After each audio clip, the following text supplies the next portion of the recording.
আচ্ছা দেখো, আমরা আজকে আলোচনা করব হ্যালো অ্যালকেন হ্যালো অ্যারিনের বিক্রিয়া, বিশেষ করে হ্যালো অ্যালকেনের বিক্রিয়া।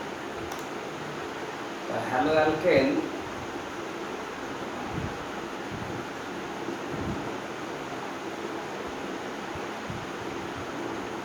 এর বিক্রিয়া। হ্যালো অ্যালকেন যৌগগুলো যে ধরনের রাসায়নিক বিক্রিয়া সাধারণত দেখায় সেগুলো হচ্ছে নিউক্লিওফিলিক প্রতিস্থাপন বিক্রিয়া, অপনয়ন বিক্রিয়া, বিজারণ বিক্রিয়া, কিছু পুনর্বিন্যাস বিক্রিয়া, এই সমস্ত বিক্রিয়া দেখায়। তার মধ্যে প্রথমে আমরা আলোচনা করছি নিউক্লিওফিলিক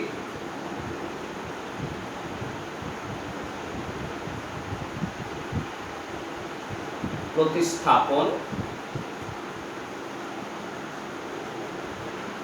বিক্রিয়া, নিউক্লিওফিলিক সাবস্টিটিউশন রিঅ্যাকশন।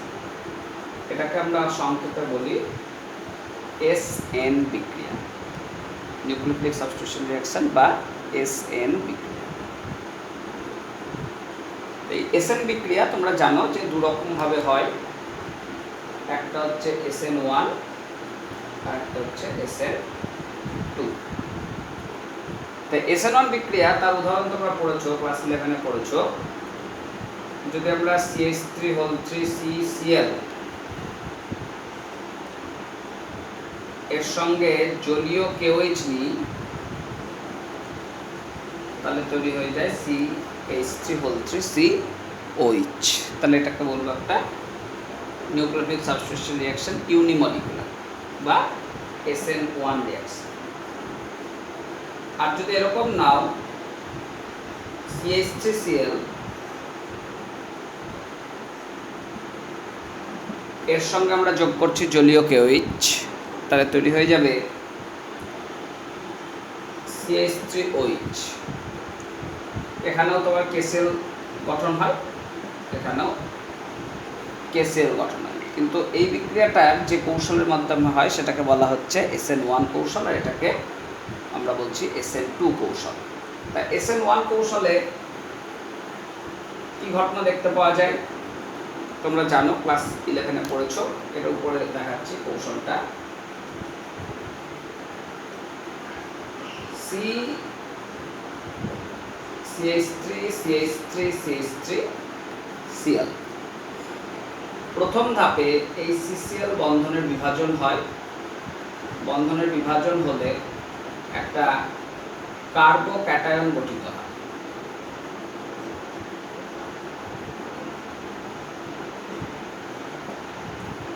কার্বোক্যাটায়ন গঠিত হয় এবং তোমরা জানো যে এই প্রথম ধাপটাকে আমরা বলি কি হার নির্ণায়ক ধাপ বা রেট ডিটারমিনিং স্টেপ। আর তার পরবর্তী ধাপে কি হয়, জলীয় KOH থেকে যে OH মাইনাস আয়ন আছে সেটা এসে এই কার্বোক্যাটায়নকে অ্যাটাক করে। এই OH মাইনাসটা এসে এই কার্বনকে অ্যাটাক করে। তাহলে অ্যাটাক করলে এই কার্বনের সঙ্গে OH গ্রুপটা জুড়বে, সেটা আবার দুই দিক থেকে অ্যাটাকটা হতে পারে। OH মাইনাস এধার থেকে সে যেমন যুক্ত হতে পারে, ঠিক সেরকম মাধ্যমের OH মাইনাস এসে এধার থেকেও যুক্ত হয়। তা যখন আমার এই ধার থেকে এসে যুক্ত হচ্ছে তখন আমরা প্রোডাক্ট পাচ্ছি কি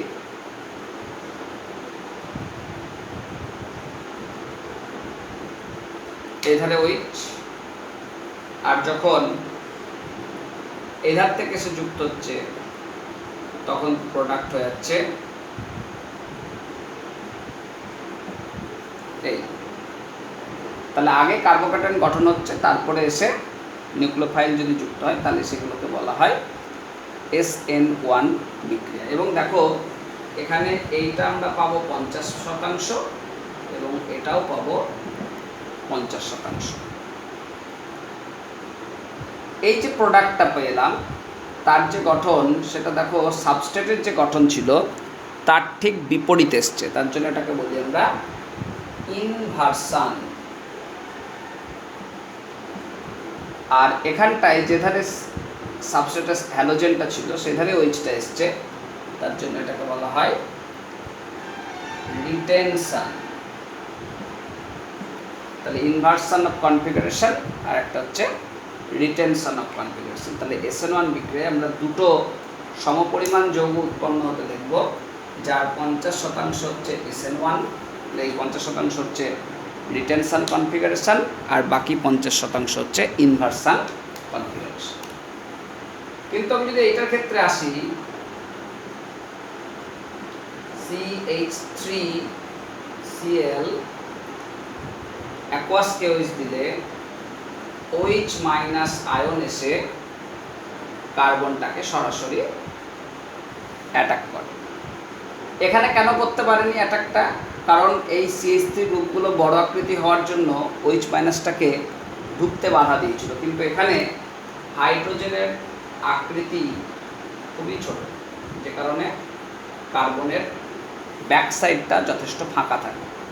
এবার এই OH মাইনাসটা সে অ্যাটাক করে, সিএলটা খুলে যায়, একটা এরকম ইন্টারমিডিয়েট ফর্মেশন হবে।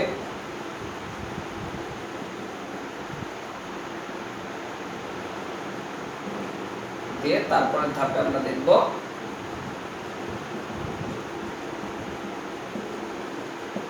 এই যুক্ত হয়ে গেল। তাহলে এখানে আমরা এই যে সাবস্ট্রেট থেকে প্রোডাক্টটা আসছে, প্রোডাক্ট কিন্তু একটাই হচ্ছে, তার জন্য এখানে লিখে দিলাম 100%। এখানে যেমন প্রোডাক্ট দুটো হচ্ছে 50% করে, এটা হচ্ছে একটাই হচ্ছে 100%। এখানে যেরকম অর্ধেক ছিল কি রিটেনশন, অর্ধেক ছিল ইনভার্সান, এখানে সম্পূর্ণটাই ইনভার্সান, কারণ সম্পূর্ণটাই লিভিং গ্রুপ সিএলটা যেটার থেকে বেরিয়েছে তার বিপরীত দিকে OH গ্রুপটা, OH মাইনাস গ্রুপটা এসে লেগেছে। তার জন্য এটাকে বলছি আমরা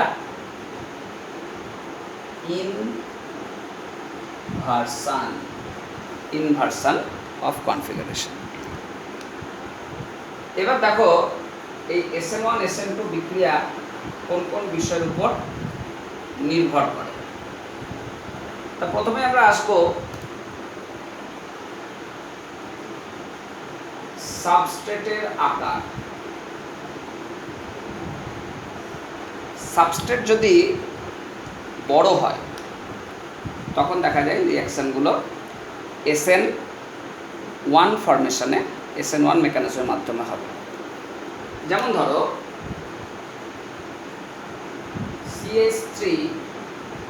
CH3Cl, এটা বড় আকৃতির সাবস্ট্রেট, যার ফলে এর ক্ষেত্রে যে কার্বোকার্বন গঠন হয় সেটা অধিক স্থায়ী হয়, তার জন্য দেখা যাবে SN1 বিক্রিয়া দেবে, এবং এগুলোর বড় গ্রুপ থাকার জন্য ব্যাকসাইড অ্যাটাকটা এর ক্ষেত্রে রেস্ট্রিক্টেড কম পরিমাণে হবে। এবার যত আমার সাবস্ট্রেটের আকৃতি ছোট হবে তত কি হবে, কার্বোকার্বনের স্টেবিলিটি যেরকম কমবে সেরকমই ব্যাকসাইড অ্যাটাকটাও সুবিধাজনক অবস্থায় আসবে।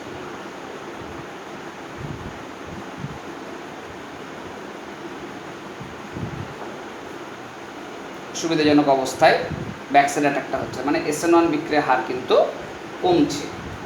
তুমি যদি আরও ছোট নাও, CH3Cl নাও, তাহলে রিঅ্যাকশান SN1-এ একেবারেই হতে চাইবে না, এগুলো কিন্তু SN2-তে হবে। তার জন্য মাথায় রাখবে যত সাবস্ট্রেটের আকৃতি ছোট হবে SN2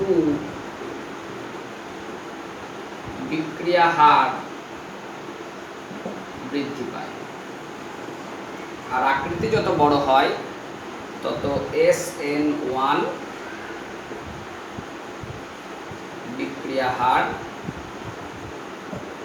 বৃদ্ধি পায়। তাহলে সাবস্ট্রেট যত ছোট হয় SN2 বিক্রিয়া করার প্রবণতা তত বাড়ে, আর সাবস্ট্রেট যত বড় থাকে তত SN1 বিক্রিয়া করার প্রবণতা বৃদ্ধি পায়। বোঝাতে পারলাম? তাহলে এটা একটু খেয়াল রাখবে। এর সঙ্গে সঙ্গে মাথায় রাখবে যে অ্যালাইলিক বেঞ্জাইলিক হ্যালাইডগুলো SN1 বিক্রিয়ার প্রতি খুব সক্রিয়। অ্যালাইলিক বলতে CH2 double bond CH, CH2Cl, allylic halide. Halide হিসাবে এটা ক্লোরাইড যৌগ বলবো। তাহলে এরা SN1 কেন দেখায়? কারণ SN1-এ তো প্রথম ধাপে Cl-টা বেরিয়ে যাবে, তাহলে একটা কার্বোক্যাটায়ন গঠন হবে, এই কার্বোক্যাটায়নটা রেজোনেন্সের দ্বারা স্থায়িত্ব অর্জন করে। তাহলে এটা যদি যেহেতু রেজোনেন্স দ্বারা স্থায়িত্ব অর্জন করছে, তার মানে আমরা বলতে পারি কার্বোক্যাটায়নটা অধিক স্থিতিশীল। আর অধিক স্থিতিশীল কার্বোক্যাটায়ন হলে সে কি করবে? সহজেই কার্বোক্যাটায়ন গঠন করবে। আর কার্বোক্যাটায়ন গঠন হওয়ার সঙ্গে সঙ্গে নিউক্লিওফাইল সেকেন্ড স্টেপে এসে তার সঙ্গে যুক্ত হয়। তার জন্য দেখা যায় যে অ্যালাইলিক হ্যালাইডগুলো SN1 বিক্রিয়ার প্রতি বিশেষভাবে সক্রিয়। একই রকমভাবে বেনজাইলিক, এরাও SN1 বিক্রিয়ার প্রতি অধিক সক্রিয়। কারণ এখান থেকেও যদি আমি Clটাকে বের করে দিই,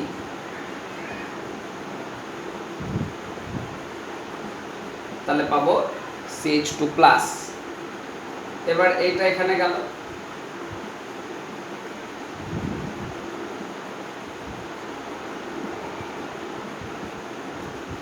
এটা এখানে গেল,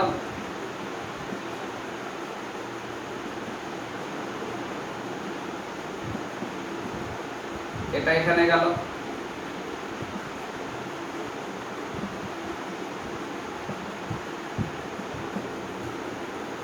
তাহলে দেখো এগুলো কিন্তু রেজোনেন্সের দ্বারা স্থায়িত্ব অর্জন করে। এরাও কিন্তু রেজোনেন্সের দ্বারা স্থায়িত্ব অর্জন করে। তার জন্য দেখা যায় বেনজাইলিক হ্যালাইড এটাও কিন্তু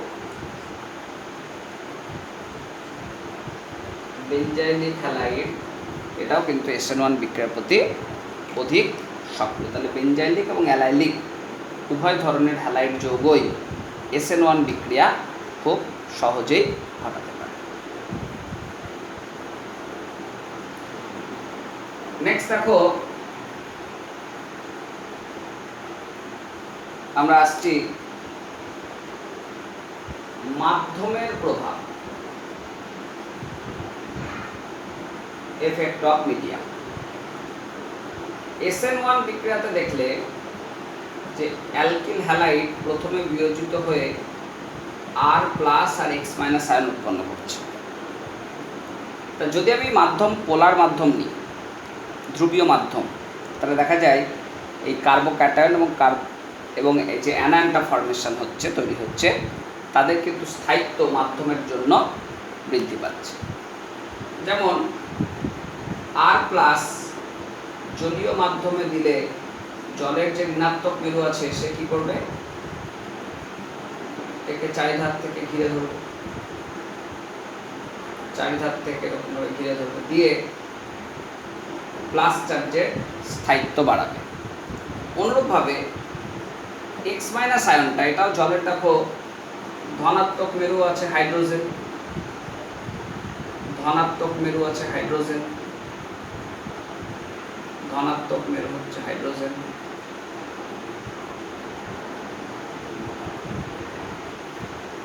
তাহলে R+ এবং X- উভয়কেই মাধ্যম কি করছে? স্থায়িত্ব দিতে সক্ষম হচ্ছে মাধ্যমের ধ্রুবীয়তার জন্য। তার জন্য দেখা যায় এরা কিন্তু SN1 বিক্রিয়া ঘটাতে পারে সহজে। তাহলে মাথায় রাখবে, ধ্রুবীয় মাধ্যমে SN1 বিক্রিয়ার হার বৃদ্ধি পায়। ধ্রুবীয় মাধ্যমে SN1 বিক্রিয়ার হার বৃদ্ধি পায়। কিন্তু SN2 বিক্রিয়াতে দেখো কোনো রকমভাবে কার্বোক্যাটায়ন গঠন হয় না। যেহেতু SN2 বিক্রিয়ায় কার্বোক্যাটায়ন গঠন হচ্ছে না, তার জন্য মাধ্যমের ধ্রুবীয়তা SN2 বিক্রিয়াকে প্রভাবিত করতে পারে না। তাহলে মাথায় রাখবে, মাধ্যমের ধ্রুবীয়তা SN2 বিক্রিয়াকে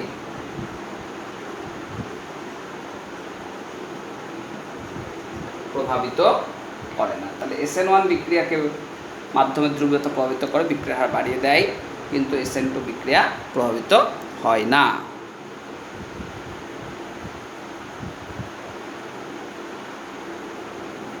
নেক্সট দেখো,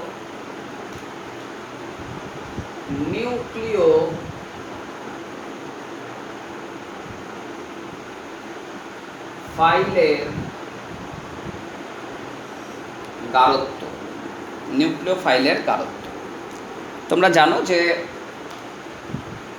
SN1 বিক্রিয়াতে কি হচ্ছে না, তো অ্যালকিল হ্যালাইড প্রথমে R plus x minus ion উৎপন্ন করছে এবং এই ধাপটাই হচ্ছে হার নির্ণয়ের ধাপ RDS। পরবর্তীকালে এই নিউক্লিওফাইল এসে R প্লাসের সঙ্গে যুক্ত হচ্ছে, দিয়ে আর NU-টা গঠন করছে। তাহলে নিউক্লিওফাইল এর কোনো ভূমিকা, নিউক্লিওফাইলের গাঢ়ত্বের কোনো ভূমিকা SN1 বিক্রিয়াতে নাই। কারণ কার্বোক্যাটায়ন যদি গঠনটাই না হয়, তাহলে তুমি যতই নিউক্লিওফাইল দাও না কেন, বেশি দাও না কেন, বিক্রিয়া প্রভাবিত হবে না। তাহলে নিউক্লিওফাইল বেশি গাঢ়ত্ব দেওয়া, কম গাঢ়ত্ব দেওয়া, বিক্রিয়ার হার কিন্তু এর উপর নির্ভর করে না। বিক্রিয়ার হার নির্ভর করে এই কার্বোক্যাটায়ন গঠন কত তাড়াতাড়ি হচ্ছে তার উপরে। তার জন্য মাথায় রাখবে SN1 বিক্রিয়ার হার নিউক্লিওফাইলের গাঢ়ত্বের উপর নির্ভরশীল নয়। SN1 বিক্রিয়া হার নিউক্লিওফাইলের গাঢ়ত্বের ওপর নির্ভরশীল নয়। কিন্তু লক্ষ্য করো SN2 বিক্রিয়া যখন নিচ্ছি তখন কি দেখছি যে হার নির্ণয়ক ধাপ, প্রথম ধাপটাই হার নির্ণয়ক ধাপ RDS, যেখানে আমরা একটা ট্রানজিশন স্টেট পাচ্ছিলাম, দিয়ে তারপরে কি হচ্ছিল আর NU হচ্ছিল আর এক্স মাইনাস বেরিয়ে যাচ্ছিল। তাহলে হার নির্ণয়ক ধাপে কিন্তু নিউক্লিওফাইল অংশগ্রহণ করছে। তাহলে তুমি যদি বেশি পরিমাণে নিউক্লিওফাইল দাও, বেশি গাঢ়ত্বের নিউক্লিওফাইল দাও, তাহলে এই ব্যাকসাইড অ্যাটাকটা সুবিধাজনক হবে। তার জন্য মাথায় রাখবে নিউক্লিওফাইলের গাঢ়ত্ব বৃদ্ধির সঙ্গে সঙ্গে SN2 বিক্রিয়ার হার বৃদ্ধি পায়।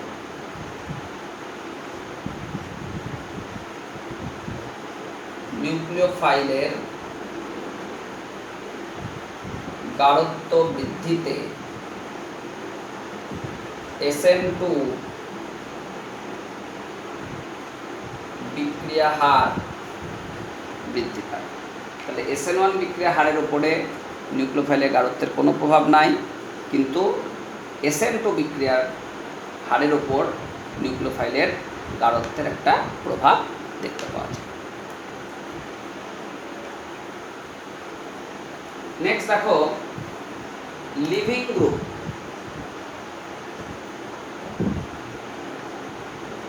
লিভিং গ্রুপের প্রভাব।